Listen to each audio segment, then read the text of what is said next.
Welcome. In front of me is a HUAWEI P40 Lite 5G, and today I'll show you how to capture a screenshot on the device.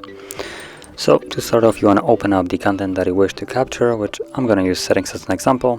And from here, what you want to do is hold power key and volume down. It will give you this animation, and you can swipe it up to share, swipe down for a scrollable screenshot, and swipe to the side also to get rid of it.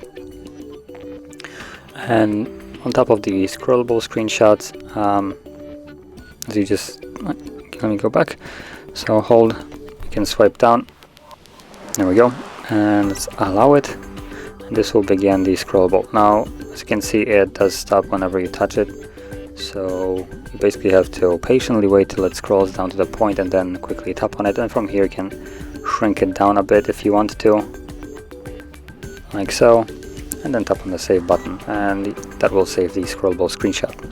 Now both of those images can be found in your photo gallery, so let's open up the gallery and go to albums, where you'll have the screenshots folder, and then here we have this is the scrollable one, as you can see, based on the fact that we have black borders. This is the first one, the longer version of it, and then just a typical screenshot, the first one that I captured. So that is how you would capture a screenshot on this device, and if you found this very helpful, don't forget to hit like, subscribe, and thanks for watching.